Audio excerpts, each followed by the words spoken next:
Grabe ang init. Sing init ng mga balita ngayon, mga kaibigan.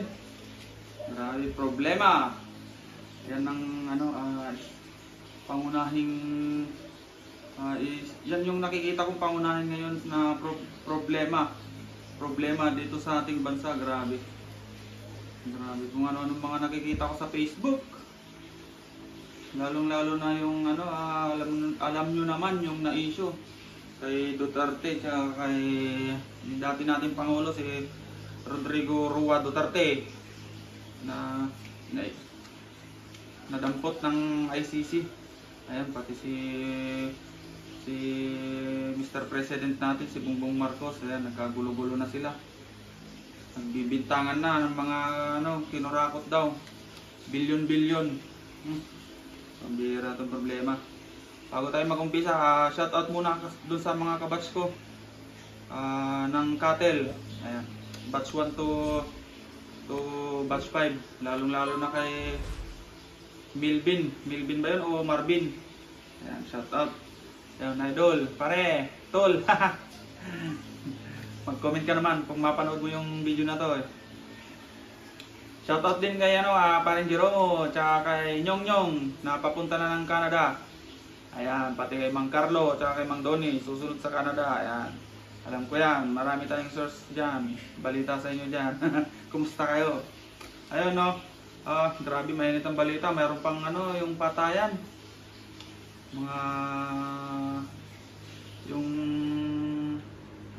nag-away, nagkagit-gitan yung Fortuner tsaka yung dalawang motorcycle rider hanggang sa nauwi sa pagbababaril ng driver ng Fortuner na itim. Ayun, kahit sabihin natin na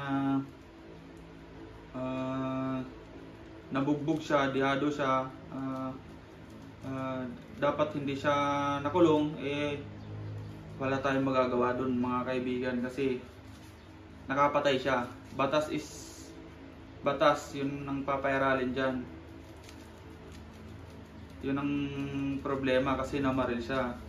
Dapat kasi nung una pa lang, sa gitgitan pa lang, nagparaya na, dapat umiwas na para hindi na lumala ang problema, di ba?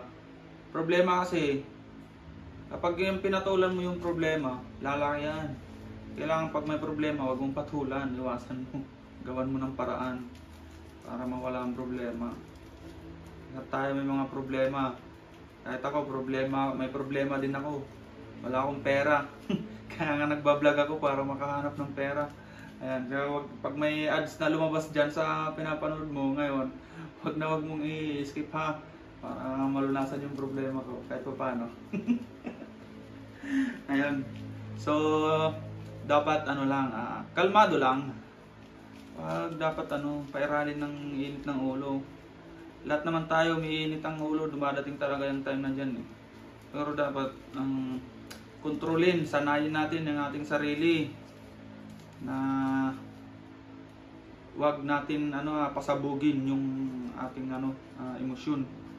Kasi pag nangyari yun, diyan pumapasok yung parang bigla ka na lang magdidilim, ika nga nila. Hindi mo na namamalayan, ayun, nakagawa ka na ng hindi maganda. Nakasaksak ka na, nakasuntok ka na, nakabaril ka na, kung ano pa man. Hindi saan ka hahantong? Sa kulungan. Ngayon, masolusyonan mo ang problema mo. Lalo lang lumala, di ba? Grabe yung mga nakikita ko, meron pa nagsuntukan yung yung binugbog nila yung foreman, hindi nakabali yung mga construction worker. Di ba? Siyempre, babali talaga mga yun kasi yung mga construction worker, siyempre papakain nila sa pamilya nila. Di ba? Hindi ko alam ang kwento na yun pero nakita ko lang. Tapos meron pa yung sa swimming pool. Suntukan din mga naliligo dun sa swimming pool. Nakita ko lang kanina umaga. Naman talaga sa Facebook maraming masaya na sa Pilipinas, ika nga. So basta hayaan nyo lang sila. Itong kayo kung kontrolin lang natin yung ating damdamin.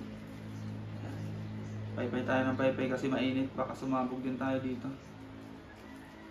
Para hindi tayo makagawa ng hindi maganda sa ating kapwa. Ayun. Sana palarin tayong lahat at matupad natin ang mga gusto natin sa buhay, mga pangarap natin sa buhay. Ayun. So sana tuloy-tuloy lang sa hamon ng buhay. Laban lang. Kahit na medyo naagrabyado na, lilipas din yan. Ika nga. So hanggang dito na lang yung aking video. At magkita-kita tayo sa susunod. Hindi ko alam kung ano mga susunod ko na video. Titignan ko na lang pangyayari ulit sa mga dito sa Pilipinas. Mukhang magandang maggawa ng ng video. Yung mga nangyayari dito sa Pilipinas ay grabe. So paano, hanggang dito na lamang at kalma lang tayong lahat.